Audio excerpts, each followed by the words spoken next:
Olá, estamos novamente aqui com mais um profissional, um professor da área da educação física que vai nos dar a honra de falar sobre sua vida, falar sobre suas propostas especificamente voltadas para a educação física e educação física escolar. Esta oportunidade trata-se do professor Wagner Way Moreira. Professor, muito obrigado por ter acolhido o convite da Rede Escolar e gostaríamos de ouvir um pouco sobre o senhor Wagner Way. Deixamos o Moreira para depois. Bom, eu queria dizer a você, Daniel, primeiro que o privilégio é meu de estar conversando com você, estar participando desse momento e com a possibilidade da gente voltar a rememorar algumas coisas, né, que foram interessantes, não só na vida, mas como na vida acadêmica também, da qual nós participamos em vários projetos juntos, né, e que renderam frutos e estão aí pelo caminho para que a gente possa, inclusive, ter felicidade de ter participado desse momento. Pergunta sobre a questão da vida, né? Eu nasci na Grande Dois Córregos. Você sabe que Dois Córregos é uma cidade muito grande, né? Ela pega várias cidades, assim, por exemplo, Campinas é o limite sudeste da Grande Dois Córregos, tal. Então, eu nasci na Grande Dois Córregos na primeira metade do século passado. Eu sempre brinco com isso, em 48, e já associando o meu nascimento aí, a minha infância, associando depois com a educação física, tem uma coisa interessante já para contar para você. Eu tinha 6 anos de idade e uma amiga dos meus irmãos, que eram mais velhos que eu, de 10 anos mais velho e 11 anos mais velho, ela me pintou, me desenhou a lápis, numa vestimenta assim, meio grega, meio romana, assim, de prática de atividade física, em que numa mão eu tinha um halteres, na outra mão eu tinha um livro. Então você vê, né? Foi interessante porque ela já previu qual seria meu futuro profissional já aos 6 anos de idade. Acho que eu já estava mais ou menos indicado para onde eu iria e o que eu iria fazer. Depois de sair de Dois Córregos, vim para Piracicaba aos 10 anos, né? Fiz toda a minha vida educacional aqui em Piracicaba. Fiz na década de 70 a graduação em Educação Física na Unimep, a primeira turma da Unimep, inclusive, né? Tive esse privilégio. E depois fui fazer, já na década de 80, a habilitação em pedagogia, com aquelas famosas habilitações, supervisão escolar, administração e orientação educacional. O que é interessante, que nesse vácuo entre educação física e pedagogia, ainda na década de 70, eu tive 5 anos que eu não tive a minha vida na academia, estrito sensu. É que eu fui ser oficial fuzileiro naval, quadro complementar, né, durante 5 anos no Rio. Lá eu trabalhei sempre em unidades de ensino, no Centro de Instrução e Adestramento do Corpo de Fuzileiros Navais, depois no Centro do Almirante Van den Kolk, ou seja, sempre com a questão educacional e com a questão da educação física.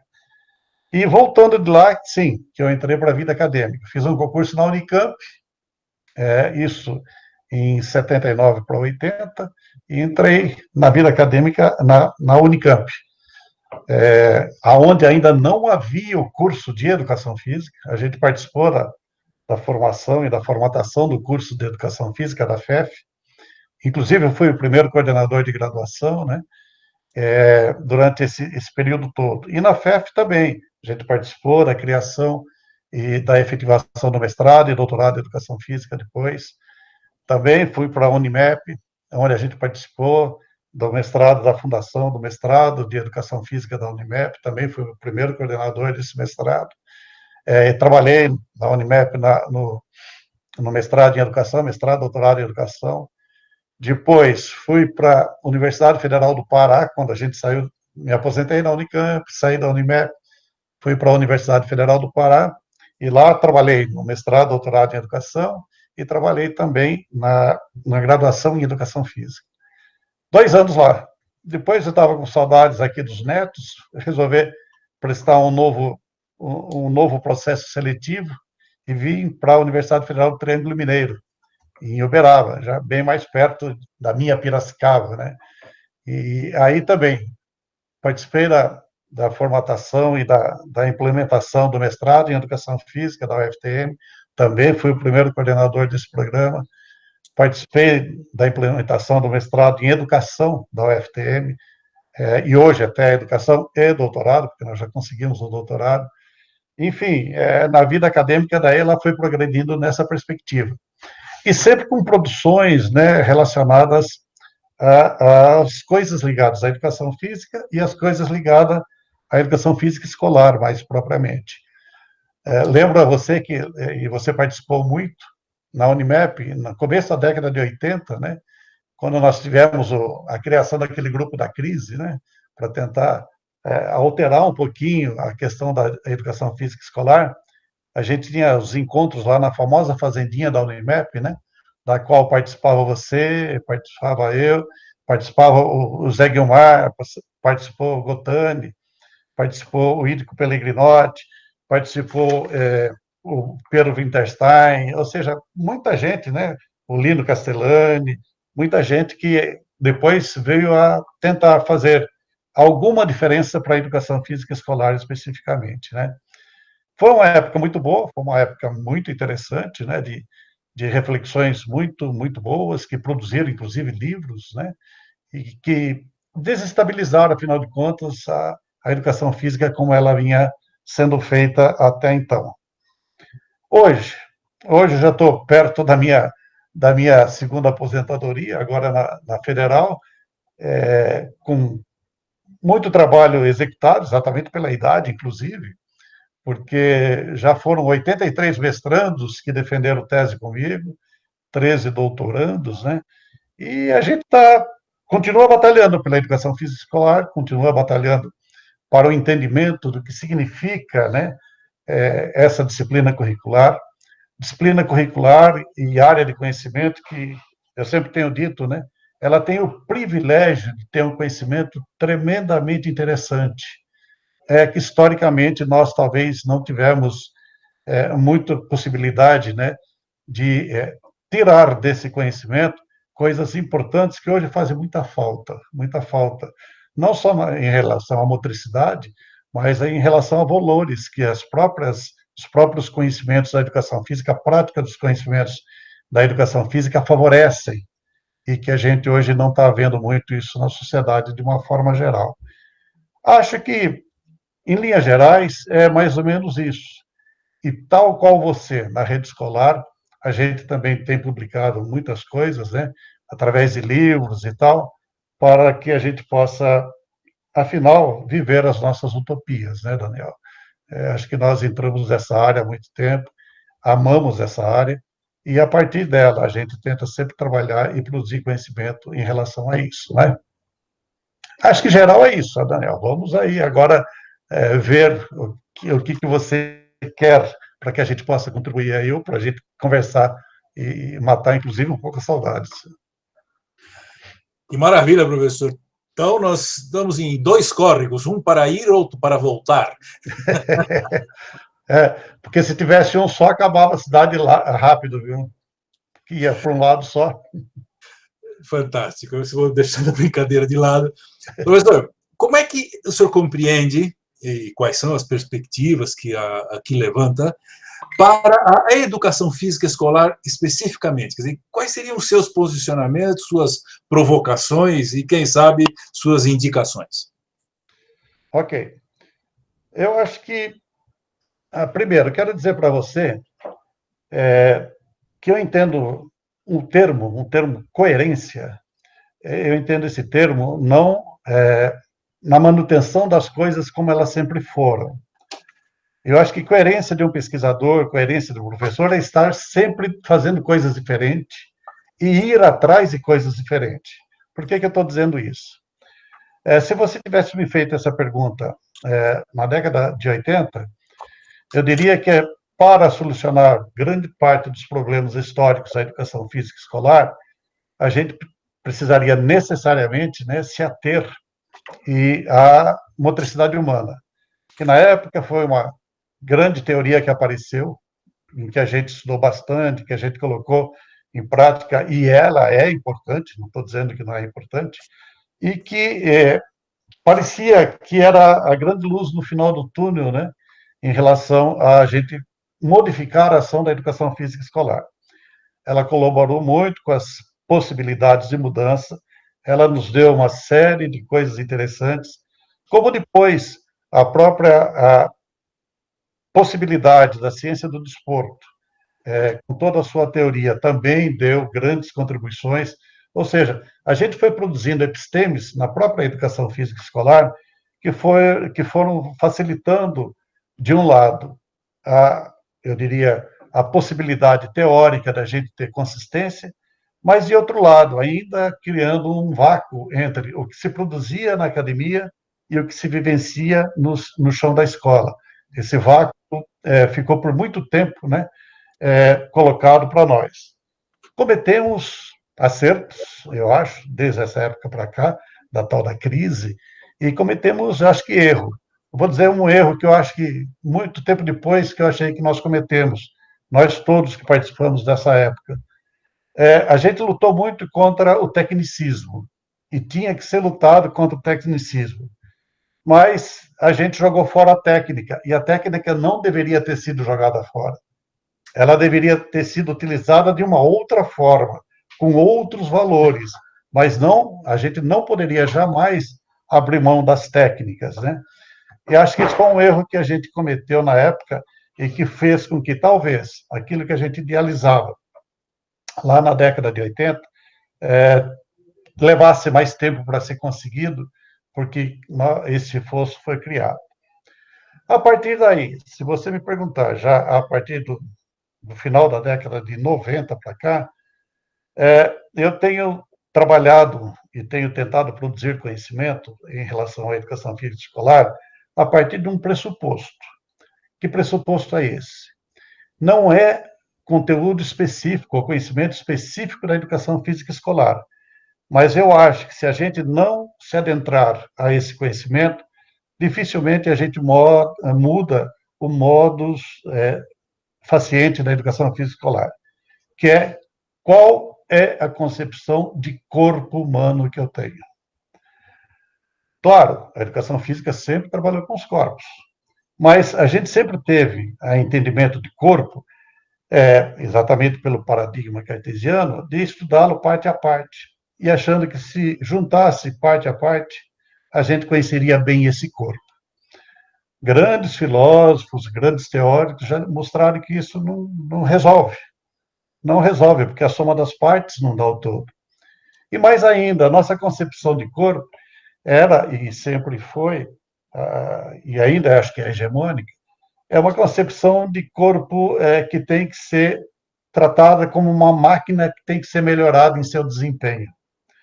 Enquanto eu entender corpo como máquina, eu não vou conseguir avançar muito na ação da educação física escolar. Claro que eu tenho que trabalhar superações, claro que eu tenho que trabalhar com a questão da saúde, claro que eu tenho que trabalhar com as questões relacionadas a desempenho, mas tudo isso eu preciso trabalhar a partir de uma ideia de corpo que não seja um corpo de uma máquina que precisa ser melhorada.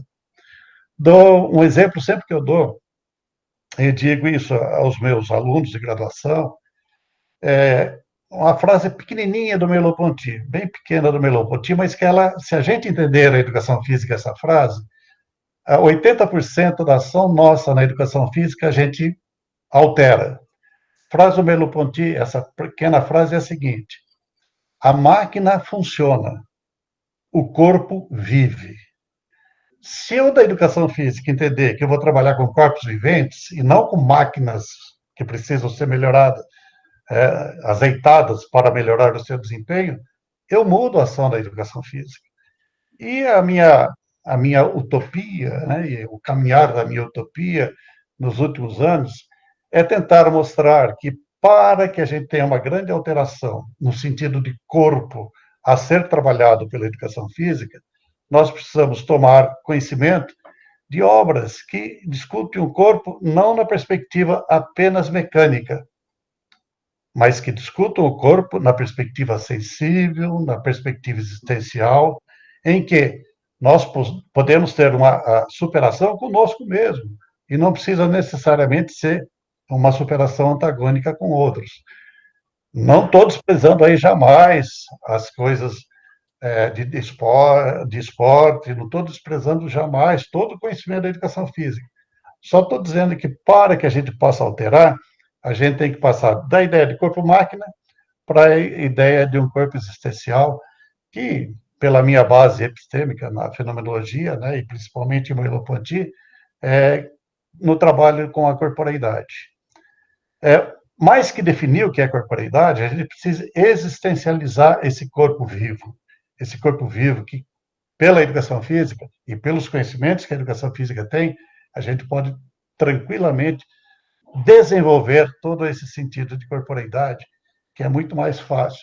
Só para dizer uma coisa para você como é interessante, eu tenho muitos alunos, né, no mestrado e alguns no doutorado, que são de outras áreas de conhecimento, filósofos, psicólogos e tal, que fazem o mestrado em educação comigo, e eu vejo uma coisa interessante. Quando a gente começa a discutir essa questão do corpo, né, do cartesianismo, até as teorias atuais, né, como fenomenologia, como teoria da complexidade, as pessoas falam, poxa, mas você sabe que eu nunca pensei corpo assim? A educação física que tem, no Brasil, é que tem trabalhado muito essa questão, com grandes grupos, né, excelentes que trabalham isso. Apenas como exemplo, dando um só deles, na Universidade Federal do Rio Grande do Norte tem um grupo Estesia, que, com colegas da educação física, que fazem trabalhos maravilhosos. E tem outros grupos, só estou dando esse apenas como um exemplo, para mostrar que a gente tem toda uma perspectiva, né, de, para a escola, desenvolver os conhecimentos da educação física, históricos, que são muito bons, mas com uma outra visão de corpo, com uma outra visão da perspectiva de como que se dá o trato do corpo através dos conhecimentos da educação física. Acho que é por aí que a gente tem caminhado, nas nossas andanças acadêmicas, né? Certamente nos últimos 20 e poucos anos, a gente tem caminhado por aí.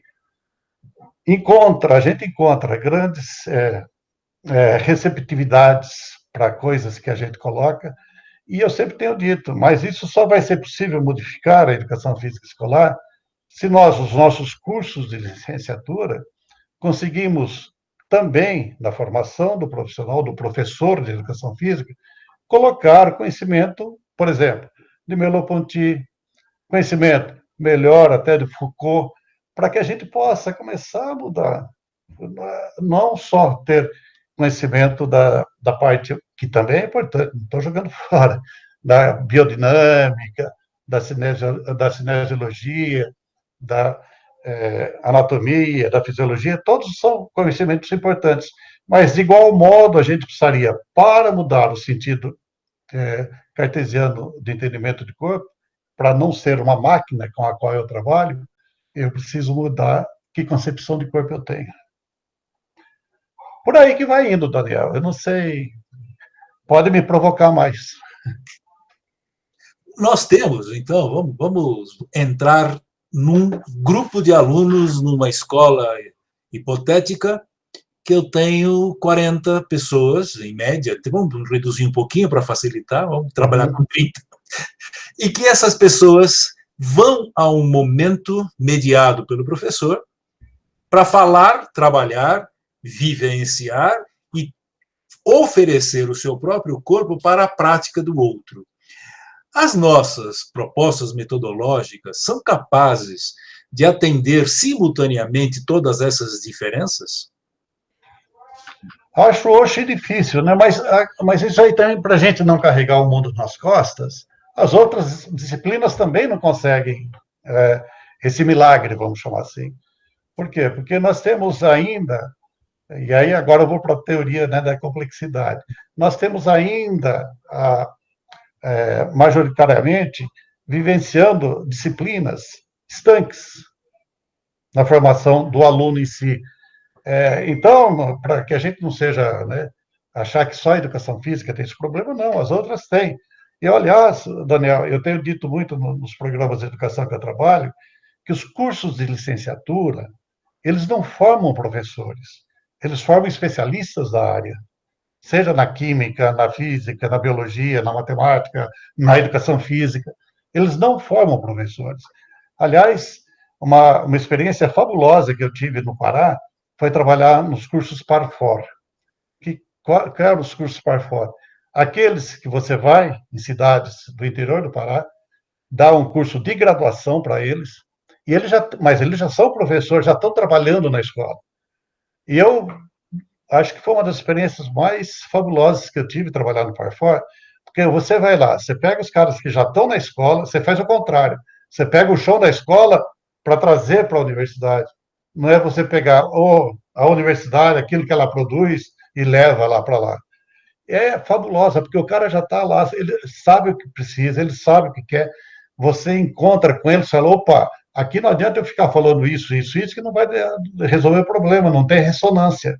Então, com a experiência deles, trazendo eles para cá, foi uma experiência fabulosa. Eu até brinco, eu acho que a gente só poderia permitir abertura de cursos de licenciatura nas universidades se a gente já tivesse dado par fora. Porque daí a gente vê o que precisa efetivamente na escola. Que a gente, muitas vezes, e acho que a maioria dos cursos, né, e insisto, não só da educação física, a maioria dos cursos de licenciatura, eles não têm o chão da escola como base para desenvolver os conhecimentos que são necessários. Eles fazem os conhecimentos que são necessários e daqui a pouco dizem: bom, se não está bom na escola, a escola é que tem que mudar. A escola é que tem que mudar, não é a teoria que eu estou trabalhando, não é como eu estou trabalhando. A gente sempre joga a desculpa para o outro lado. Sempre, não, lá é que está ruim, lá é que não está bom. E interessante, porque à medida que a gente vai tentando ver isso, a gente faz diferente. Por exemplo, você me deu um exemplo hipotético aí, concreto. 40 alunos em sala de aula. O que você vai fazer? O que a gente faz normalmente na educação física? A gente pega dos 40, sei lá, dependendo do esporte que a gente vai dizer, por exemplo, vai desenvolver, põe lá 7 contra 7, põe 5 contra 5, põe 6 contra 6, e os outros estão esperando. Daqui a pouco sai aqueles e entram outros, e assim por diante. Eu tenho brincado na graduação, nos cursos de graduação em educação física, eu tenho brincado com eles que dá para a gente, dependendo, claro, do nível de ensino, dá para a gente trabalhar com todo mundo em sala de aula. Ninguém ficar esperando, no mesmo momento na quadra. Eu dou um exemplo. A gente criou, há muito tempo atrás, em conversas na Rua do Porto de Piracicaba, que era ótimo, de sábado, né? A gente ia para lá e a gente colocava hipótese: olha, aluno de tantos anos, na tal série, como que a gente pode fazer para que esse aluno tenha aula, o tempo todo de aula, não tem que ficar à parte sentado. E a gente, na época, eu e o Pedro, nós criamos um tal de voleibol Rede Viva. O que era o voleibol Rede Viva?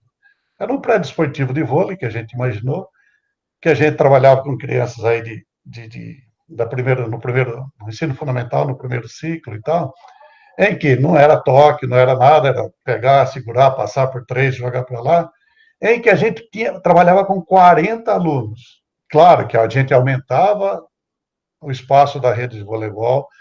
A gente, como não tinha rede, a gente formava 3 grandes times. Um dos times começava na rede, e a hora em que houvesse qualquer erro, esse time corria para o lugar do time que errou, o time que errou entrava para a rede. Ou seja, a gente fazia, e tinha uma dinâmica que a gente ia colocando também de problemas e tal, para estabelecer regras, a gente trabalhava com os 40 alunos ao mesmo tempo. A gente não deixava de trabalhar com aluno. Agora, você só faz isso se você começa a entender, volta à questão do corpo. Se você começa a entender que você tem que trabalhar, por exemplo, na educação física, né, na maior parte daquilo que a gente faz, com vários corpos diferentes no mesmo momento. A gente não tem que fazer aulas de educação física, né, para que só os melhores comecem e os que são piorzinhos, né, não podem atrapalhar a aula. Aliás, um outro exemplo que eu tenho para você, quando eu lembro disso, Foi num apartamento que eu morei aqui em Piracicaba muito tempo atrás, que tinha um menininho, que um sábado, eu sentei na quadra, tinha uma quadra nesse apartamento, eu sentei e veio o Ricardinho jogar. Estava toda a molecada do prédio jogando bola e o Ricardinho veio. Só que o Ricardinho era muito gordinho e ele não ia jogar. E esse dia eu estava sentado e falei, Ricardinho, por que você não vai jogar? Olha a questão de como que essas coisas vão se desenvolvendo para a gente. Ele falou, professor, ele me chamava de professor. Professor, não vou jogar não, porque eu estrago o jogo. Eu falei, mas por que você estraga o jogo, Ricardinho? Não, é porque eles jogam bem melhor que eu, se eu entrar lá, eu vou estragar o jogo. Eu falei, mas que estraga nada, isso aqui não é, brinquei com ele, isso aqui não é seleção brasileira, rapaz, vamos brincar lá, vamos jogar. Professor, o senhor não entende, eu não posso ir lá porque eu estrago o jogo. Eu falei, mas por quê? Eles não são todos seus amigos? Não, mas eu estrago o jogo. Daí eu falei, bom, Ricardinho, você não brinca com eles fora o jogo? Claro que eu brinco. E fora do jogo, você estraga alguma coisa? Até a resposta que ele me deu, eu fiquei preocupado. Ele pensou um pouquinho assim e falou: professor, eu estrago sim.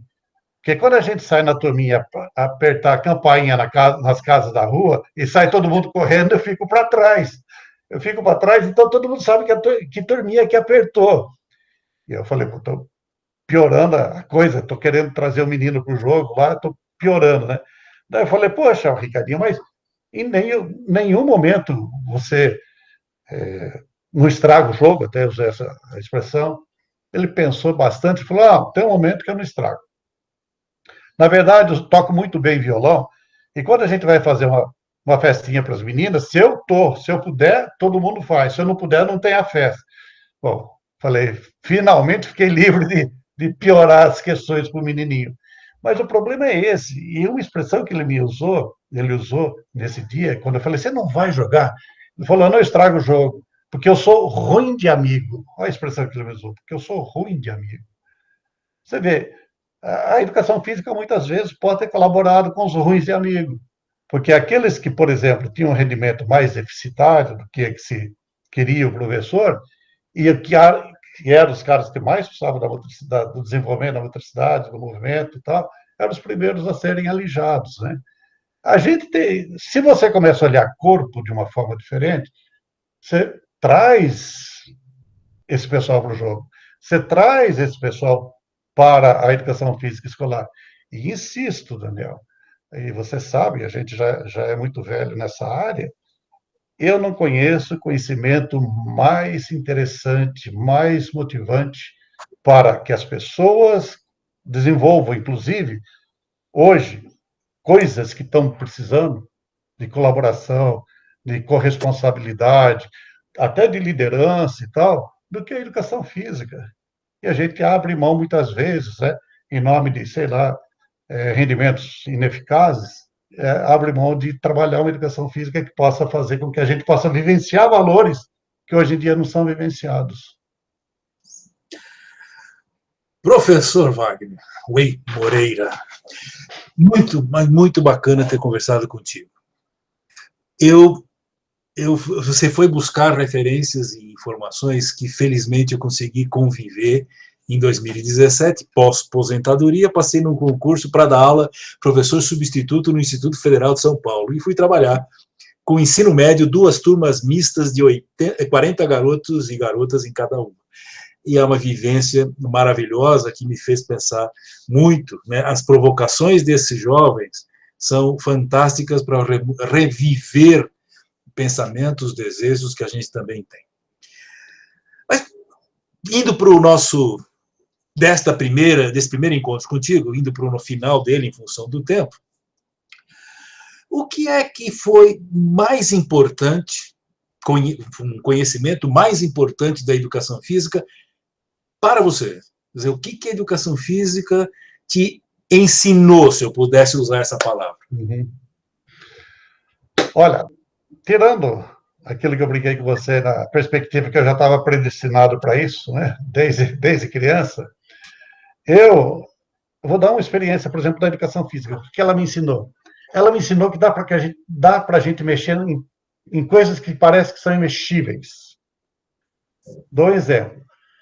Durante final da década de 80, começo da década de 90, a gente assessorou a Prefeitura de Piracicaba num projeto na Secretaria de Esportes da Prefeitura, que o José Carlos Hebling era o secretário, e a gente implantou aqui como que a gente via a questão, por exemplo, do esporte, que é um grande conhecimento da educação física.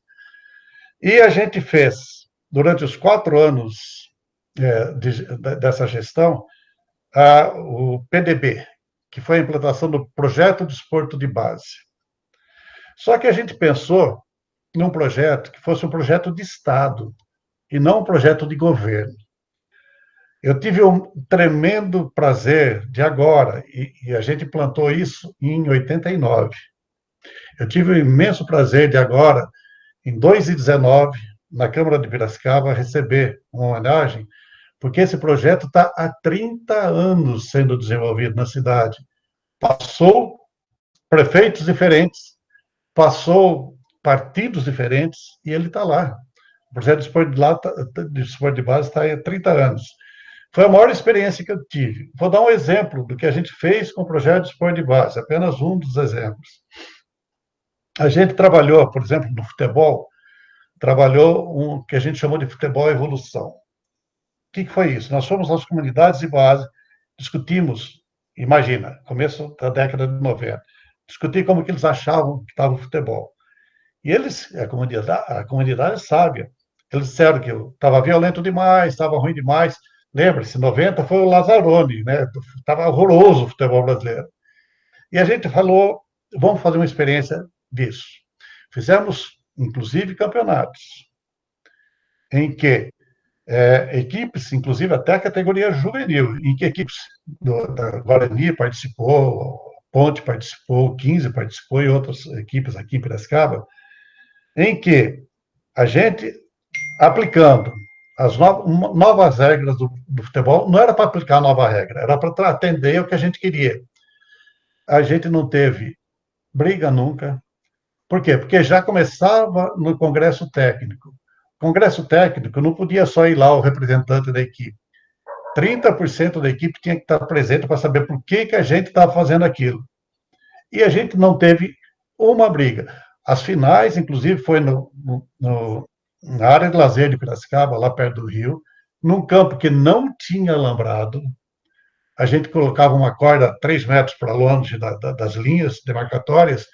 Não tivemos um problema de briga, não tivemos absolutamente nada. Inclusive em campeonatos com até o juvenil, até 19 anos. Foram coisas, isso até a gente publicou, né, pela prefeitura, foram coisas fabulosas. E o projeto de esporte de base, ele tinha 3 fases, e começava a primeira fase, que normalmente, quando você pede assim, vamos fazer um projeto de esportes, as faculdades ou as próprias prefeituras colocam a partir das escolinhas. A gente nunca fez isso. As 3 fases, e não eram 3 fases que de uma fase peneirava para outra, as 3 foram desenvolvidas durante os 4 anos da nossa gestão. Você começava com o desenvolvimento do repertório motor. Você não começava com escolinha. Porque você começar a escolinha, você já começa a desenvolver habilidades específicas e manipulações específicas para uma determinada coisa. Então, a gente tinha primeiro desenvolvimento do repertório motor, feito com grandes jogos, com crianças de até 8, 9 anos. Depois tinham as escolinhas, depois tinham até equipes representativas de Piracicaba nos jogos regionais, jogos abertos. Foi a maior experiência que eu tive até hoje, e isso também a gente levou para as escolas. Foi a maior experiência que eu tive até hoje, prática, vamos dizer assim, na minha carreira na educação física. E interessante notar que a hora que a gente tentou fazer isso, a imprensa disse que a gente ia acabar com o esporte na cidade e tal, e Piracicaba sempre foi, na época, ela era a região de Campinas, que era forte.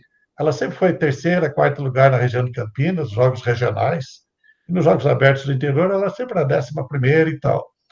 2 anos depois que a gente implantou isso, nós fomos 3º lugar nos jogos regionais, fomos 10º lugar nos jogos abertos, com todo o pessoal de Piracicaba jogando.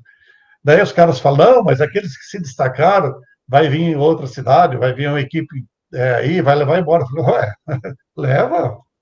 É um direito do menino querer ir embora, querer jogar em equipes maiores, né? Não tem que ficar segurando. Eu sei que foi a maior experiência que eu tive. Por isso que eu digo a você, a educação física, se ela tiver consciência, os profissionais, nós todos, tivermos consciência do que a gente pode fazer muito com a educação física, muito. Porque a motricidade, sendo bem desenvolvida, e a sensibilidade do professor de trabalhar as coisas, e trabalhar e trazer como a perspectiva de mais gente fazendo, a gente muda a educação física. E a educação física escolar serve para isso, serve para associar valores, associar desenvolvimentos, associar práticas e transformar um pouquinho a sociedade que está precisando muito dessa transformação. Muitos vão dizer idealismo. Não, 30 anos o projeto está aí. Foi gozado que quando a gente saiu da prefeitura, a nova administração que entrou ia acabar com o projeto. O que aconteceu? As lideranças comunitárias foram na Câmara de Vereadores e exigiram a permanência do projeto. Porque o projeto não era de governo, o projeto era de Estado, era para ficar. E foi tão interessante, porque daí eles mudaram até, na época, o nome, né, projeto de Formação Esportiva, pelo menos tinha que mudar o nome, né? Mas até eu brincava com eles que eles iam deformar o esporte, né, porque era projeto de formação esportiva, né? Mas agora voltou e está com o projeto, está com o nome de projeto de esporte de base mesmo, aí continua nessa fase de Piracicaba, muito reconhecidamente um projeto que vale a pena ser mantido. Professor, hoje você tem, também simbolicamente, vários jovens na sua frente dizendo, talvez eu queira ser, um professor de educação física que vai ter seus horários para a escola. O que o senhor diria a esses jovens que estão agora ouvindo você? Eu posso dizer, Daniel, o que eu digo para os meus alunos de graduação. Eu trabalho aqui na UFTM, a minha disciplina é Educação Física, Esportes, Sociedade e Ciência. É no primeiro semestre. Então, eu pego o aluno entrando no curso de graduação. E o que você está me perguntando, eu falo para eles, para todas as turmas. Eu falo, quero dizer a vocês que hoje, se eu tivesse a idade de vocês, eu faria educação física, porque eu sei o que ela é. Eu sei que ela pode desenvolver nas pessoas. Eu sei o que a gente pode se engrandecer enquanto ser humano, enquanto a gente pode melhor se relacionar com outros, que a gente pode conhecer melhor o mundo e as coisas através dos conhecimentos relacionados à educação física. Então, para se alguém quiser fazer hoje, inclusive eu tenho um neto fazendo educação física, se alguém quiser fazer hoje, eu sempre tenho dito isso. Eu hoje, se eu tivesse a idade de vocês e fosse escolher uma profissão, fosse escolher ser professor de alguma coisa, eu seria professor de educação física, porque eu sei o que essa área pode destinar aos seres humanos no momento em que a gente tem tanto problema de valores não sendo vivenciados.